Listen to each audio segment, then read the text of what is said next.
হ্যাঁ ডক্টর মৈত্র, কথাটা আমার কানে এসছে, কিন্তু আমার তো মনে হয় না যে এখনই আপনার এটা নিয়ে এতটা ডিস্টার্ব হওয়ার কোনো কারণ আছে। স্যার আমি নিজেকে নিয়ে চিন্তিত নই, কিন্তু যে রিউমারটা আমার আশেপাশে ঘুরে বেড়াচ্ছে, আমার ভাবনা হয় সেখানেই যদি আমার জন্য হসপিটাল সাফার করে, সেটা আমি অ্যাফোর্ড করতে পারবো না স্যার। ডক্টর মৈত্র প্লিজ ছেলে মানুষের মতো কথা বলবেন না। আচ্ছা এরপর কি আপনি বলবেন যে আপনি হসপিটালটা ছেড়ে দেবেন? ইফ সিচুয়েশন ডিমান্ডস তাই করব। আচ্ছা আচ্ছা, একটা ঘটনা ঘটে গেল, অমনি আপনি একটা কনক্লুশনে চলে গেলেন। আপনার আপনার প্রবলেমটা কি আপনি জানেন? Over thinking. এই ওভার থিঙ্কিংটা আপনি করেছিলেন আফটার দ্য অ্যাক্সিডেন্ট। আনন্দীকে আপনি রেজিস্ট করার চেষ্টা করেছিলেন knowing very well that Anandi আপনার ডেস্টিনি।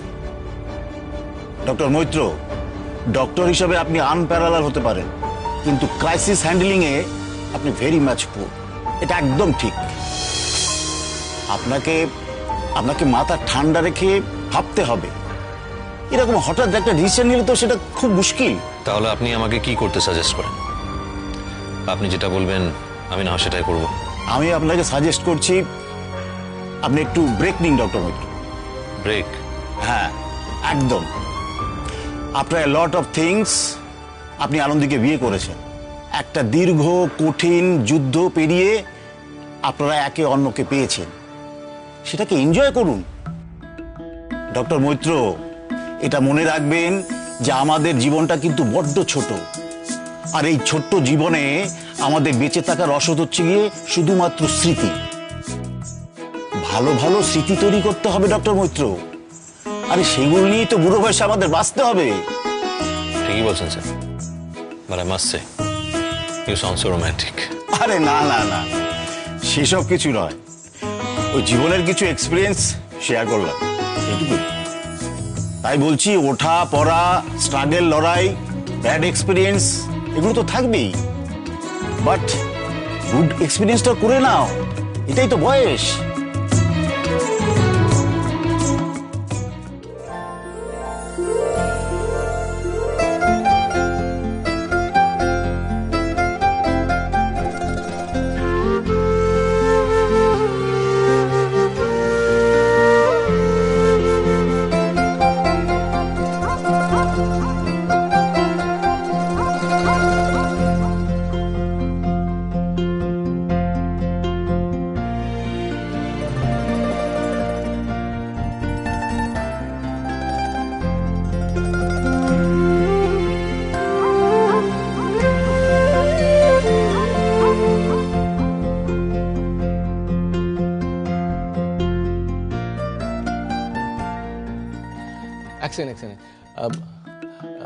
সৌরভ বলছি যে আরেকটু না গলায় আরেকটু দরদটা দিতে হবে, বুঝেছো?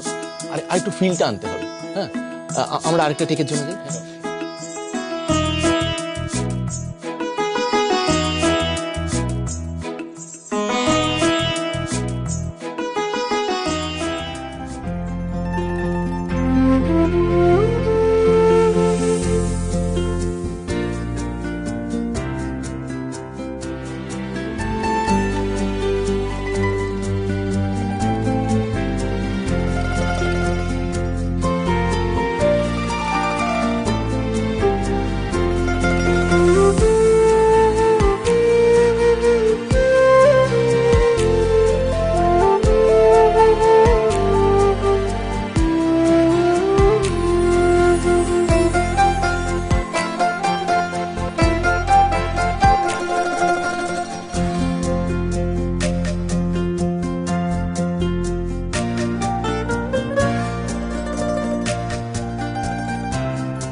দারুন দারুন দারুন, মাইন্ড ব্লোয়িং, মাইন্ড বগলিং, দারুন হয়েছে, ফাটাফাটি ফাটাফাটি।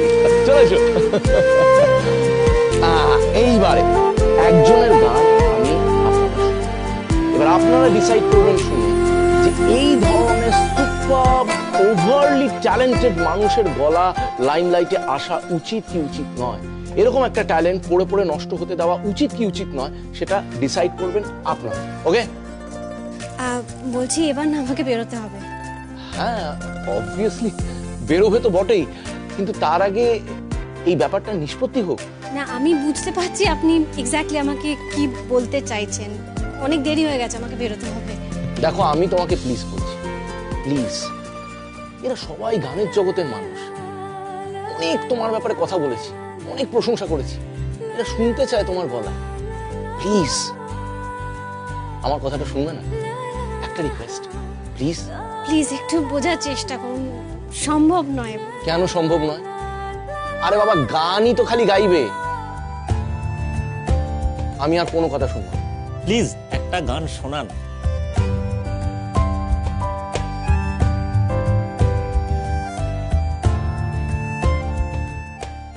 একশো দুয়ের পেশেন্টের ঘুমের ওষুধের ডোজটা বাড়াতে হবে, আর 212 পেশেন্টের ইনফেকশনটা অ্যারেস্ট করতে হবে। আমাকে রিপোর্টগুলো তাড়াতাড়ি দিয়ে যান, আমি দেখে নেব। আর হ্যাঁ, 109 পেশেন্টের বাড়ির লোকদের জানাবেন পরশুর মধ্যে অপারেশন হবে। আপনি যার কথা বলছেন তিনি কিন্তু আর পেমেন্ট করেননি। এটা আমাকে কেন বলছেন? আমি কি অ্যাকাউন্ট দেখি নাকি? যাই হোক, পেশেন্টের প্রফেশন কি? স্যার উনি রাজমিস্ত্রি। No wonder.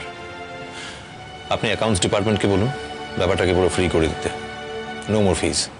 ওকে ডাক্তারবাবু।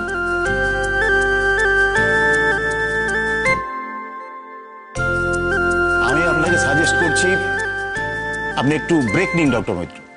এটা মনে রাখবেন যে আমাদের জীবনটা কিন্তু বড্ড ছোট।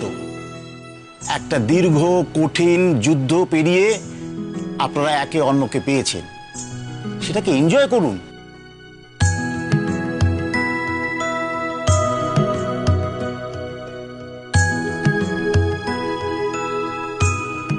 গুড আফটারনুন ডক্টর মৈত্র, বলুন কোথাকার টিকিট হবে?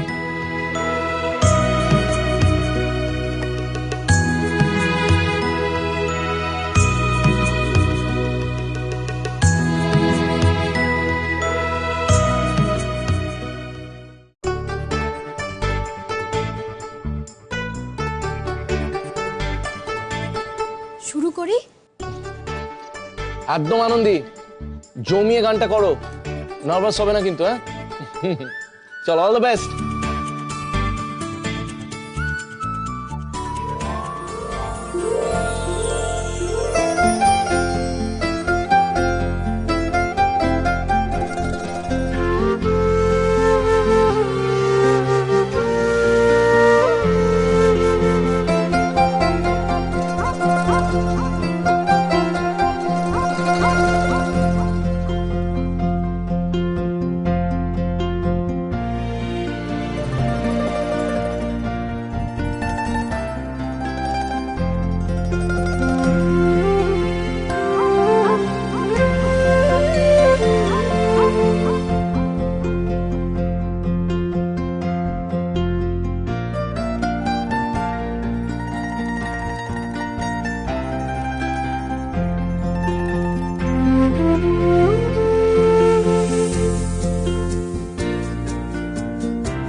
আনন্দীকে একটা ফোন করি।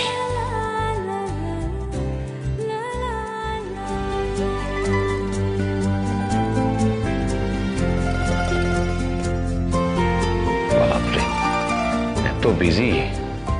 থাক, পরে কল করে নেব।